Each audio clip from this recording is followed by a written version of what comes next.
Good afternoon, this is Dwayne, and today I'd like to take a look at combining the left-hand styles that we have developed over the last few sessions.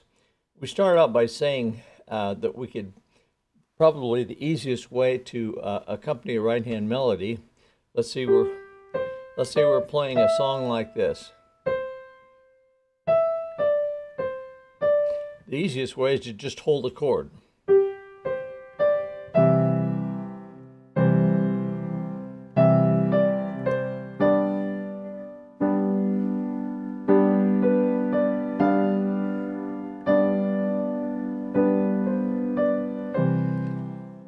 But we said we could also repeat that chord.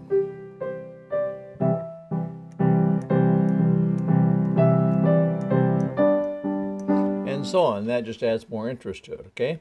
Then we said that we could strum the chord. By strumming the chord, I mean like that, from the bottom up, like you're strumming a guitar. Okay, and I like to put a sixth or a seventh in the chord to make it sound a little fuller. Listen.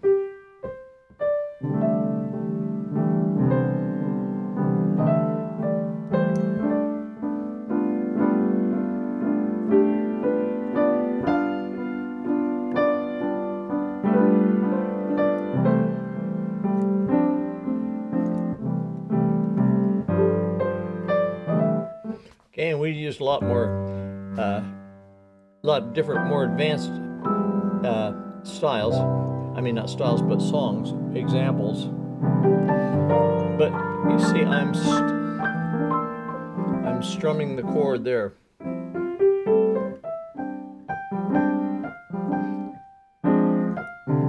See that? So that's a viable style, just repeating the chord, but you can strum it from the bottom and add a color tone or two. By color tones, I mean a sixth, or a major seventh, or a ninth, or a 6/9, something like that, okay? And then we said we could also play an Alberti bass. That is, play bottom, top, middle, top, bottom, top, middle, top, or bottom, top, middle, top, middle, top, middle, top.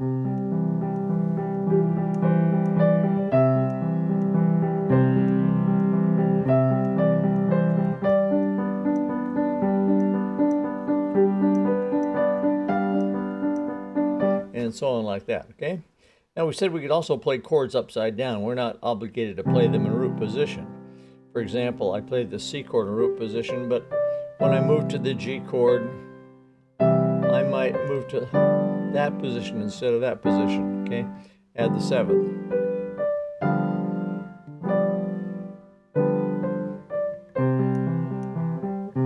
Then we said there's a swing bass where we hit a low note and then the chord itself. So low note, chord, low note, chord. We swing back and forth between a low note, whether it's here or the octave below, and then the chord. Okay, and again, we don't have to play the chord in root position. We can play it in first inversion or second inversion. Okay, but that's called a swing bass because your left hand's swinging back and forth. And you should probably use your damper pedal to some degree, the pedal on the right, to hook those sounds together. Then we said we could also use an alternating bass. Instead of always hitting the root, we get to hit the fifth every other time. Or we could hit the third of the chord. In other words, get any of the chord notes as a low note occasionally, just for variety. And then we said we can also arpeggiate the chord. Instead of playing it like that, we can arpeggiate it in tenths. That's called open voicing. So it opens the chord and gives it a bigger sound, okay? See that sound? This is a lot bigger. And so we can go like this.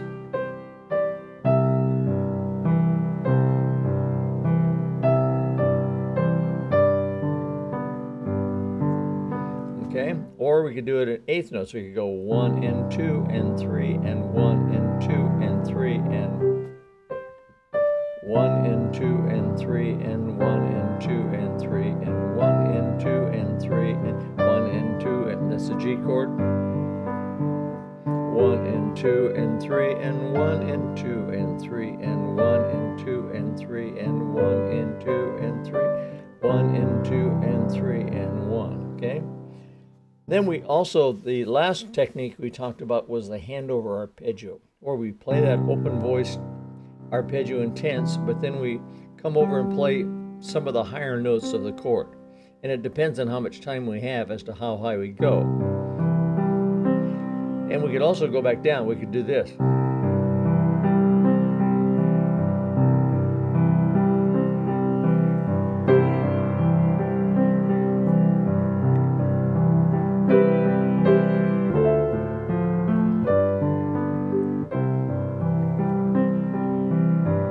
You see that? Like so. That's called a hand-over arpeggio.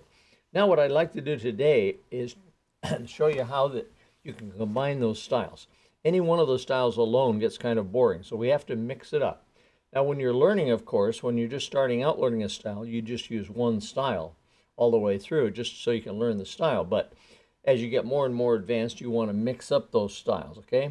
So I'm going to play some standard song, and I will use a variety of those styles. And see, don't bother with my right hand. We'll cover my right hand in the next series because we're going to do a series on right hand styles. But we're focusing on the left hand styles right now. So let's.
You see, by mixing it up, it doesn't get boring on the left hand, okay? Because you're using an arpeggio, then you're using a swing bass, and you're using you're strumming, you're strumming the chords, and then you're using an Alberti bass, as I did a couple times. So you mix and match, and of course that takes experience to excuse me, that takes experience to know how to do that. But as you get more advanced, you will start to mix those up, okay? So there's kind of an overview of the left-hand styles. Now there's combination styles, okay? You can combine those in various ways like we just did, and in other ways. I don't want to say those are the only styles for the left hand, but those are the basic ones. There's some specialized like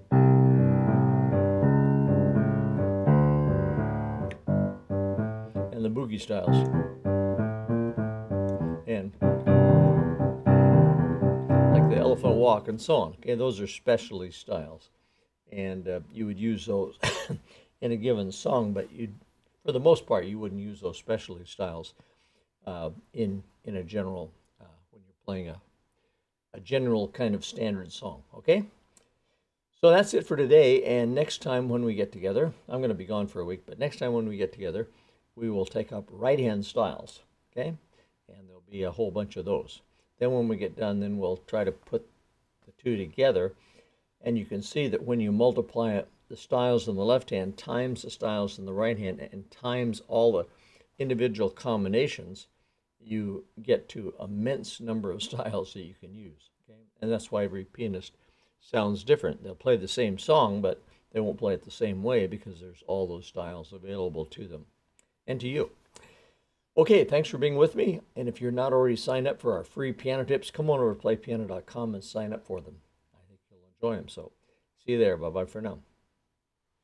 Good morning. This is Dwayne, and I'd like to walk you through my daily piano tips. It's a blog that I write most every day, and I say write. It's usually accompanied by a video. So I'd just like you to walk through it. If you're a piano player, you need to know about this because there's a treasure of stuff in here that goes back for years that you can review from time to time. We're looking at the face of the blog here, and the video here is called How Many Styles You Can Use with One Song, like on Satin Doll. But if you want to see what's current, you click there, and that goes through to our current copy. And I think it was Silent Night that I recorded last, and The one before that was learn to improvise by simply being playful with the tune. And usually there's a text. Sometimes like that one, there's no text, but usually there's a text with the video. So you can follow along if you want. Or if you don't get something on the tape, on the video, then you can read about it. And this is about fingering, piano fingering, and so on. But look at all the archives here. September 13th, March 12th, May 2011. It goes back to, wow, I've been at it for a while, haven't I? November 2006, and this is 14. I've been at it a long time. In any case, you ought to know about that. It's real easy to find. Right up here, I'll show you the URL. It's playpiano, all one word, .com. Then put a slash after that, and then WordPress. WordPress, that's all you need. It's just playpiano.com, WordPress. All right. I'll try to make a link for you too, so you can just click through it. But if you don't, just type in playpiano.com/WordPress, and you can find that blog. Then you be sure and subscribe to it so that you can get it every time it comes out. Okay? Well, thank you for being with me, and hope you'll enjoy this. I'm sure you will. Bye for now.